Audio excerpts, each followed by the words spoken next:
बिस्मिल्लाहिर्रहमानिर्रहीम अल्लाहुम्मा सल्ली अला मुहम्मद व अला आलि मुहम्मद। अस्सलाम वालेकुम जी मेरे सजना साथियों नू, दोस्तां नू, वीरां नू, भैनां नू ते भरावां नू ते वेखण वालियां नू, चाहण वालियां नू। उम्मीद करने आ सारे खैरो आफियत नाल होवोगे। असीं भी अल्लाह दे करमो फजल दे नाल ध्याड़ियां दवावां नाल अल्हम्दुलिल्लाह अज दे नवें व्लॉग दे विच ध्याड़ी खिदमत च हाज़र हां।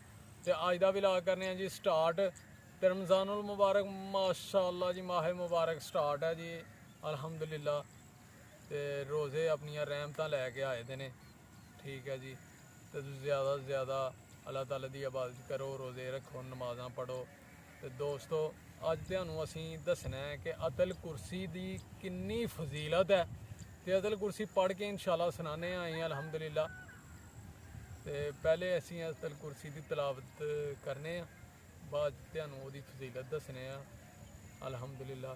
ते बिस्मिल्लाहिर्रहमानिर्रहीम।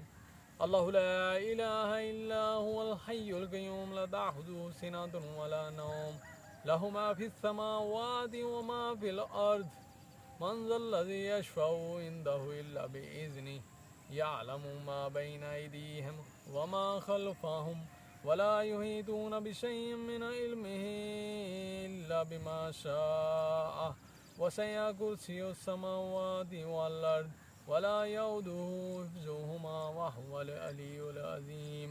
सदक़ल्लाहुल अज़ीम। दोस्तों अदल कुर्सी दे विच न अल्लाह ताला दियां शानां दा जिक्र है, ओहदियां अज़मतां दा जिक्र है। ते अदल कुर्सी दे विच अल्लाह ताला दी कुर्सी दा जिक्र है। ते इसे वास्ते न अदल कुर्सी नूं सैयदुल कुरआन यानी कि आयतल कुर्सी जेहड़ियां न कुरान पाक दियां सारियां आयतां दा सैयदुल आयतुल कुर्सी यानी कि कुरान पाक दियां आयतां दी सरदार अदल कुर्सी है। इनू सरदार कहा जाता है, सैयद यानी कि इहदे नाल लाया गया है। बड़ा मकाम है, बड़ा मरतबा है इहदा माशाअल्लाह। ते अदल कुर्सी दा मकाम है ना कि तुसीं वेख लो कि जी नबी पाक सल्लल्लाहु अलैहि वसल्लम उन्हां दी हदीस है कि तुसीं ने हदीस अज रट लैनी है। बड़ा जनाब बड़ा मकाम रखती है, ठीक है जी। ते जनाब हर फर्ज नमाज तो बाद अदल कुर्सी की तलावत करनी है तो वह इन्ना क अजर है कि जनाब तुसीं मरण तो पहला पहला जेड़ा ना बंदा अपना जन्नत दे विच मकाम वेख लेगा। अल्लाह ताला उन्होंने जन्नत दे विच ओहदा मकाम दस देगा कि कित्थे है जेड़ा बंदा अदल कुर्सी की तलावत करता है फर्ज नमाज तो बाद, ठीक है जी। ते एक और यानी कि वाकया कि जी हज़रत अब्दुल्ला बिन औफ रजी अल्लाह ताला अन्हो फरमाते ने कि एक दिन मैं सुता दा हाँ ते सुते देआं मैनू ख्वाब आंदी है। ते ख्वाब दे विच मैं की वेख्या कि जी क़यामत आ गई है, क़यामत दा दिन है, मैशर दा मैदान लगा दा है। ते मैनू फड़ के लिआंदे ने हिसाब किताब वास्ते। ते मेरा हिसाब किताब न बड़ा आसान हो जाता है। ते बाद च मैनू जन्नत च लै जांदे ने ते जन्नत च खड़ के न ते मैनू विखांदे ने जन्नत दे दरवाजे, ठीक है जी। तो पुछन वाले ने मैनू पुछया कि जी किन्ने दरवाजे ने शुमार करो हैं, तो मैं गिनती कीते ते जनाब 50 दरवाजे हैं। बाद च मैनू जन्नत दे महल वहाए जाते ने ते वो भी मैं गिनती कीते ते 175 महल हैं, ठीक है जी। ते मैं बाद मैनू पता लग्या, दस्या गया कि यह जनाब तुहाडी मलकीयत है। मैं बड़ा खुश होया यार। ते मैं क्या जी अल्हम्दुलिल्लाह। बाद च सुबह होई मेरी अख खुली ते मैं अल्लाह ताला दा शुक्र अदा किया। बाद च मैं गया हज़रत इब्ने सिरीन रज़ी अल्लाह ताला अन्हो उन्होंने कोल जाके मैं अपना सारा ख्वाब का वाकया सुनाया। उन्होंने कहा कि तुसीं किते अदल कुर्सी का विरद तो नहीं ज़्यादा करते। मैं कहा कि अल्हम्दुलिल्लाह अल्लाह का शुक्र है, हाँ जी। तो लेकिन तुहानूं किवें पता है? उन्होंने कहा जी कि अदल कुर्सी के 50 कलमात ने ते 175 ਉਹਦੇ लफज ने। मैं बड़ा मुतासर होया उन्होंने हाफजे तो कि यार ਇੰਨਾ ਹਾਫਜ਼ ਹੈ, ਯਾਨੀ ਕਿ ਉਹਨਾਂ ਨੂੰ ਪਤਾ ਹੈ ਉਹਨਾਂ ਨੇ। ਤੇ ਉਹਦੇ ਤੋਂ ਬਾਅਦ ਕਿ ਜੀ ਜਿਹੜਾ ਬੰਦਾ ਅਦਲ ਕੁਰਸੀ ਦਾ ਜ਼ਿਆਦਾ ਵਿਰਦ ਕਰਦਾ ਹੈ ਨਾ, ਉਹ ਜਨਾਬ ਜਿਵੇਂ ਮੌਤ ਦੇ ਵਿੱਚ ਜਿਹੜੀਆਂ ਸਖਤੀਆਂ ਆਉਂਦੀਆਂ ਨੇ ਬੰਦੇ ਤੇ, ਉਹ ਆਸਾਨ ਕੀਤੀਆਂ ਜਾਣਗੀਆਂ। ਠੀਕ ਹੈ ਜੀ। ਤੇ ਇੱਕ ਹੋਰ ਵਾਕਿਆ ਹੈ ਕਿ ਜੀ ਹਜ਼ਰਤ ਅਬੂ ਹੁਰੈਰਾ ਰਜ਼ੀ ਅੱਲਾਹ ਤਾਲਾ ਅਨਹੂ ਫਰਮਾਉਂਦੇ ਨੇ ਕਿ ਨਬੀ ਪਾਕ ਸੱਲੱਲਾਹੁ ਅਲੈਹਿ ਵਸੱਲਮ ਉਹਨਾਂ ਨੇ ਨਾ ਜਿਹੜਾ ਸਦਕੇ ਦਾ ਮਾਲ ਹੀ ਉਹਨਾਂ ਦੇ ਕੋਲ ਜਮ੍ਹਾਂ, ਉਹਦੀ ਡਿਊਟੀ ਲਾ ਛੜੀ ਕਿ ਇਹਦੀ ਹਿਫਾਜ਼ਤ ਕਰਨੀ ਹੈ, ਤੁਸੀਂ ਪਹਿਰਾ ਦੇਣਾ, ਯਾਨੀ ਕਿ ਰਾਤ ਨੂੰ। ਤੇ ਮੈਂ ਪਹਿਰੇ ਤੇ ਮੌਜੂਦ ਹਾਂ। ਤੇ ਰਾਤ ਨੂੰ ਜਦੋਂ ਪਿਛਲਾ ਪਹਿਰ ਹੁੰਦਾ ਹੈ ਤੇ ਇੱਕ ਬੰਦਾ ਆ ਕੇ ਤੇ ਉੱਥੇ ਚਾਦਰ ਵਿਛਾ ਕੇ ਨਾ ਆਪਣੀ ਤੇ ਮਾਲ ਵਿੱਚ ਪਾਉਣ ਲੱਗ ਪੈਂਦਾ ਜੀ, ਗੱਲੇ ਦਾ ਅਨਾਜ ਜਿਹੜਾ ਉੱਥੇ ਇਕੱਠਾ ਮੌਜੂਦ ਸੀ। ਮੈਂ ਜਾ ਕੇ ਨਾ ਬੰਦੇ ਨੂੰ ਫੜ ਲਿਆ। ਮੈਂ ਕਿਹਾ ਜਨਾਬ ਕਿੱਦੋਂ ਕੀ ਕਰਨ ਡੇ ਹੋ, ਇਹਦੀ ਤੇ ਡਿਊਟੀ ਲਾਈ ਦੀ ਹੈ ਸਰਕਾਰ ਨੇ, ਸਾਡੀ ਤੇ ਤੁਸੀਂ ਚੋਰੀ ਕਰਨ ਡੇ ਹੋ। ਉਹਨੇ ਕਿਹਾ ਜੀ ਮੈਂ ਬੜਾ ਮਜਬੂਰ ਹਾਂ, ਮੇਰੇ ਛੋਟੇ ਛੋਟੇ ਬੱਚੇ ਨੇ ਤੇ ਮੈਂ ਪੇਸ਼ਾਵਰ ਚੋਰ ਨਹੀਂ ਹੈਗਾ, ਲੇਕਿਨ ਮਜਬੂਰੀ ਦੇ ਤਹਿਤ ਕਰਨ ਡਿਆ ਤਾਂ, ਤੇ ਮੈਨੂੰ ਮਾਫ ਕਰ ਛੜੋ। ਤੇ ਹਜ਼ਰਤ ਅਬੂ ਹੁਰੈਰਾ ਰਜ਼ੀ ਅੱਲਾਹ ਤਾਲਾ ਨੂੰ ਫਰਮਾਉਂਦੇ ਨੇ ਕਿ ਮੈਂ ਉਹਨੂੰ ਛੱਡ ਛੜਿਆ ਯਾਰ, ਕਿ ਮਜਬੂਰ ਬੰਦਾ ਹੈ। ਸੁਬਾਹ ਹੋਈ, ਫਜਰ ਦਾ ਟਾਈਮ ਹੋਇਆ, ਮੈਂ ਗਿਆ ਮਸਜਿਦ 'ਚ ਨਮਾਜ਼ ਪੜ੍ਹੀ। ਜਦੋਂ ਨਬੀ ਪਾਕ ਸੱਲੱਲਾਹੁ ਅਲੈਹਿ ਵਸੱਲਮ ਨੇ ਨਮਾਜ਼ ਤੋਂ ਬਾਅਦ ਮੈਨੂੰ ਪੁੱਛਿਆ ਕਿ ਅਬੂ ਹੁਰੈਰਾ ਰਾਤ ਵਾਲੇ ਚੋਰ ਦਾ ਕੀ ਬਣਿਆ। ਦੇਖ ਲਓ ਨਬੀ ਪਾਕ ਸੱਲੱਲਾਹੁ ਅਲੈਹਿ ਵਸੱਲਮ ਉਹਨਾਂ ਨੂੰ ਪਤਾ ਹੈ ਕਿ ਚੋਰ ਰਾਤ ਨੂੰ ਆਇਆ ਸੀ ਤੇ ਕੀ ਬਣਿਆ ਸੀ ਜੀ, ਉਹ ਉਹਨਾਂ ਦੇ ਬਕੌਲ ਸੁਣਨਾ ਚਾਹੁੰਦੇ ਹਨ। ਉਹਨਾਂ ਨੇ ਕਿਹਾ ਸਰਕਾਰ ਉਹਨੇ ਤਰਲੇ ਹੀ ਐਨੇ ਕੁ ਪਾਏ ਨੇ, ਮਿੰਨਤਾਂ ਕੀਤੀਆਂ ਨੇ ਕਿ ਮੈਂ ਬੜਾ ਮਜਬੂਰ ਹਾਂ, ਗਰੀਬ ਹਾਂ, ਮੇਰੇ ਛੋਟੇ ਛੋਟੇ ਬੱਚੇ ਨੇ। ਮੈਂ ਜਨਾਬ ਚੋਰੀ ਜਿਹੜੀ ਹੈ ਨਾ, ਚੋਰ ਨਹੀਂ ਹੈਗਾ ਮੈਂ ਪੇਸ਼ਾਵਰ, ਇੱਕ ਖਾਨਦਾਨੀ ਬੰਦਾ, ਤੇ ਲਿਹਾਜ਼ਾ ਮੈਨੂੰ ਮਾਫ ਕਰ ਦਿਓ, ਮੇਰੀ ਮਜਬੂਰੀ ਹੈ। ਤੇ ਮੈਂ ਇਸ ਵਾਸਤੇ ਉਹਨੂੰ ਛੱਡ ਛੜਿਆ। ਨਬੀ ਪਾਕ ਸੱਲੱਲਾਹੁ ਅਲੈਹਿ ਵਸੱਲਮ ਨੇ ਫਰਮਾਇਆ ਕਿ ਯਾ ਅਬੂ ਹੁਰੈਰਾ, ਉਹ ਬੰਦਾ ਹੀ ਝੂਠਾ, ਉਹ ਬੰਦਾ ਝੂਠਾ ਹੈ, ਲਿਹਾਜ਼ਾ ਉਹਨੇ ਕੱਲ ਫੇਰ ਆਣਾ ਹੀ। ਤੇ ਦੂਸਰਾ ਦਿਨ ਹੋਇਆ, ਅਬੂ ਹੁਰੈਰਾ ਰਜ਼ੀ ਅੱਲਾਹ ਤਾਲਾ ਅਨਹੂ ਫੇਰ ਤਾੜ ਦੇ ਵਿੱਚ ਹਨ, ਉਹਨਾਂ ਨੂੰ ਪਤਾ ਸੀ ਉਹ ਬੰਦੇ ਨੇ ਫੇਰ ਆਣਾ, ਸਰਕਾਰ ਨੇ ਫਰਮਾਇਆ ਹੈ। ਤੇ ਦੂਸਰਾ ਦਿਨ ਹੋਇਆ, ਰਾਤ ਨੂੰ ਉਹ ਵੇਖਣ ਡੇ ਨੇ ਤੇ ਉਹੀ ਗੱਲ ਹੋਈ, ਬੰਦਾ ਆ ਕੇ ਫੇਰ ਜਨਾਬ ਮਾਲ ਚਾਦਰ 'ਚ ਪਾਣ ਡਿਆ ਦਾ, ਚਾਦਰ ਵਿਛਾ ਕੇ। ਉਹਨਾਂ ਜਾ ਕੇ ਨਾ ਬੰਦੇ ਨੂੰ ਫੜ ਲਿਆ, ਉਹਨਾਂ ਕਿਹਾ ਨਹੀਂ ਅੱਜ ਨਹੀਂ ਛੱਡਣਾ। ਉਹਨੇ ਫੇਰ ਤਰਲੇ ਮਿੰਨਤਾਂ ਇੰਜ ਦੀਆਂ ਕੀਤੀਆਂ ਕਿ ਹਜ਼ਰਤ ਅਬੂ ਹੁਰੈਰਾ ਰਜ਼ੀ ਅੱਲਾਹ ਤਾਲਾ ਨੂੰ ਉਹਨਾਂ ਨੂੰ ਫੇਰ ਤਰਸ ਆ ਗਿਆ ਬੰਦੇ ਤੇ, ਉਹਨਾਂ ਨੇ ਫੇਰ ਬੰਦੇ ਨੂੰ ਛੱਡ ਦਿੱਤਾ। ਨਮਾਜ਼ ਦਾ ਟਾਈਮ ਹੋਇਆ, ਨਮਾਜ਼ ਪੜ੍ਹਨ ਗਏ। ਨਮਾਜ਼ ਤੋਂ ਬਾਅਦ ਨਬੀ ਪਾਕ ਸੱਲੱਲਾਹੁ ਅਲੈਹਿ ਵਸੱਲਮ ਉਹਨਾਂ ਨੇ ਫੇਰ ਪੁੱਛਿਆ ਅਬੂ ਹੁਰੈਰਾ, ਹਾਂ ਕੀ ਬਣਿਆ ਰਾਤ ਵਾਲੇ ਚੋਰ ਦਾ। ਅਬੂ ਹੁਰੈਰਾ ਰਜ਼ੀ ਅੱਲਾਹ ਤਾਲਾ ਨੂੰ ਉਹਨਾਂ ਨੇ ਫਰਮਾਇਆ ਕਿ ਨਬੀ ਪਾਕ ਸੱਲੱਲਾਹੁ ਅਲੈਹਿ ਵਸੱਲਮ ਹਜ਼ੂਰ ਮੈਂ ਤੇ ਉਹਨੂੰ ਫੇਰ ਛੱਡ ਛੜਿਆ, ਉਹ ਤੇ ਬੜਾ ਤਰਲੇ ਹੀ ਉਹਨੇ ਇੰਨੇ ਕੁ ਪਾਏ ਨੇ, ਮਿੰਨਤਾਂ ਕੀਤੀਆਂ ਨੇ ਕਿ ਮੈਂ ਫੇਰ ਮਜਬੂਰ ਹੋ ਗਿਆ, ਮੈਂ ਨਾ ਛੱਡ ਦਿੱਤਾ। ਤੇ ਹਜ਼ੂਰ ਪਾਕ ਸੱਲੱਲਾਹੁ ਅਲੈਹਿ ਵਸੱਲਮ ਉਹਨਾਂ ਨੇ ਫਰਮਾਇਆ ਕਿ ਯਾਰ ਉਹ ਬੰਦਾ ਝੂਠਾ ਤੇ ਕੱਲ ਉਹਨੇ ਫੇਰ ਆਣਾ ਹੀ। ਲਿਹਾਜ਼ਾ ਅਗਲਾ ਦਿਨ ਹੋਇਆ, ਤੀਸਰਾ ਦਿਨ, ਤੇ ਉਹ ਉੱਥੇ ਹੀ ਮੌਜੂਦ ਹਨ। ਤੇ ਉਹੀ ਗੱਲ ਹੋਈ, ਬੰਦਾ ਫੇਰ ਆ ਗਿਆ, ਆ ਕੇ ਤੇ ਜਨਾਬ ਫੇਰ ਮਾਲ ਨੂੰ ਆਪਣੀ ਚਾਦਰ ਵਿਛਾ ਕੇ ਤੇ ਉਹਦੇ ਵਿੱਚ ਪਾਣ ਲੱਗ ਪਿਆ।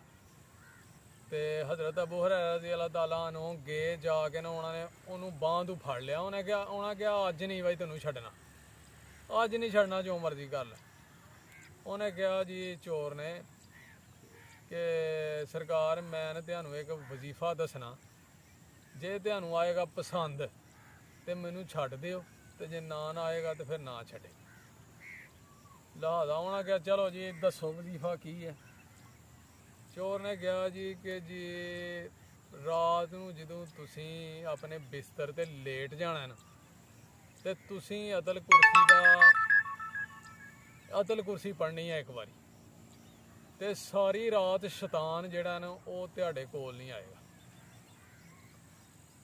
ਸੁਬਾਹ ਉਹਨਾਂ ਫਿਰ ਛੱਡ ਛੜਿਆ, ਉਹਨਾਂ ਨੂੰ ਆ ਗਿਆ ਆਪਣਾ ਵਜ਼ੀਫਾ ਜਿਹੜਾ ਨਾ, ਉਹ ਹਜ਼ਰਤ ਅਬੂ ਹੁਰੈਰਾ ਰਜ਼ੀ ਅੱਲਾਹ ਤਾਲਾ ਅਨਹੂ ਨੂੰ ਉਹਦਾ ਚੋਰ ਦਾ ਨਾ ਵਜ਼ੀਫਾ ਬੜਾ ਪਸੰਦ ਆਇਆ। ਉਹਨਾਂ ਨੇ ਚੋਰ ਨੂੰ ਛੱਡ ਛੜਿਆ। ਸੁਬਾਹ ਹੋਈ, ਨਮਾਜ਼ ਫਜਰ ਪੜ੍ਹਨ ਗਏ। ਹਜ਼ੂਰ ਪਾਕ ਸੱਲੱਲਾਹੁ ਅਲੈਹਿ ਵਸੱਲਮ ਉਹਨਾਂ ਨੇ ਪੁੱਛਿਆ कि अबू हुरैरा की बनया ही फिर रात वाले चोर का। अबू हुरैरा रज़ी अल्लाह तआला अन्हु उन्होंने कहा कि हजूर रात नूं ना चोर ने एक मैनू वजीफा दसिया ही ते मैनू बड़ा पसंद आया ही ते मैं उन्होंने लिहाजा छड़ छड़िया ते उन्होंने न हजूर नूं दसिया वजीफा कि यह वजीफा चोर ने मैनू दसिया ही। हजूर पाक सल्लल्लाहु अलैहि वसल्लम ने फरमाया कि यार बंदा तो झूठा ही लेकिन गल चंगी दस गया, तेन गल सच्ची दस गया। तो वेख लो यार शैतान ते लिहाजा वो बंदा जड़ा ही पता तेनों कौन है, उन्हें कहा जी कि मैनू नहीं पता, अल्लाह दा रसूल जानता है कि वह बंदा कौन ही। हजूर पाक सल्लल्लाहु अलैहि वसल्लम उन्होंने फरमाया कि वह बंदा जड़ा ही ना खुद शैतान ही, लिहाजा यह है कि वह तेनों वजीफा जड़ा ना सच्चा दस गया, गल सच्ची दस गया। तो वेख लो इन्ना मकाम है अदल कुर्सी का। तो दोस्तों अदल कुर्सी का विरद करया करो ज़्यादा तो ज़्यादा, तो अपने बच्चों भी याद कराओ, छोटे छोटे बच्चों भी आनी चाहिए अदल कुर्सी। तो अदल कुर्सी का बड़ा मकाम है, वह विरद करया करो, ठीक है जी। तो रात नूं जदों तुसीं अदल कुर्सी की तलावत करोगे ना सौन तो पहला, तो अल्लाह ताला फरिश्तियां की ड्यूटी ला देंगे, फरिश्ते तुहाडी हिफाजत करनगे, शैतान भी नहीं कोल आएगा, पूरे घर की भी हिफाजत करनगे, हमसायां की भी हिफाजत होएगी, ठीक है जी। तो बच्चा जदों रोंदा है ना डर जांदा है, तो उन्होंने दम करके ना एक बारी अदल कुर्सी पढ़ के उस पानी ते दम करो, दम करके तो वह पानी बच्चे नूं पिलाओ, तो अल्लाह की मेहरबानी नाल वह बच्चा नहीं डरेगा, उन्होंने शफा हो जाएगी, ठीक है जी। तो इस वास्ते अदल कुर्सी का विरद जड़ा ना वो जरूर करो, छोटे छोटे बच्चों भी याद कराओ, अपने बच्चों अदल कुर्सी आनी चाहिए है। जो घरों तुसीं निकलते हो बाहर तो अदल कुर्सी पढ़ो, तो जनाब तुहाडी हिफाजत फरिश्ते करनगे अल्लाह की मेहरबानी नाल, ठीक है जी। तो जो तुसीं वजू करते हो ना, वजू तो बाद जो बंदा अदल कुर्सी पढ़ लेगा ना 40 साल की इबादत का सवाब मिलेगा उस बंदे, ठीक है जी। तो इन्ना मकाम है, वजू करके अदल कुर्सी पढ़नी है एक बारी, तो 40 साल की इबादत का सवाब मिलना है, माशाअल्लाह इन्ना मकाम है। अल्लाह ताला ने बहाने रखे दे ने बंदे नूं बख्शण वास्ते, तो उन्होंने ज़्यादा तो ज़्यादा अजर देने वास्ते, तो असी जान के यानी कि इग्नोर कर जाने हैं, लेकिन बड़ा अल्लाह ताला दा करम है, बड़ियां बरकतां ने अदल कुर्सी दे विच, कुरान पाक दे विच, ठीक है जी। तो अदल कुर्सी जिहड़ी है ना सूरा बकरा दी दे विच यानी कि सूरा बकरा दा हिस्सा है। तो सूरा बकरा जिहड़ी है ना जिन्ना चड़ेलों वास्ते जादू टूने जिहड़े भी हुंदे ने, जिथे सूरत बकरा दी तलावत कलामे पाक की जाए वो घर जिहड़ा ना महफूज हो जाता है जिन्ना तू चड़ेलों तू आफात तू जादुआं तू टूणियां तू।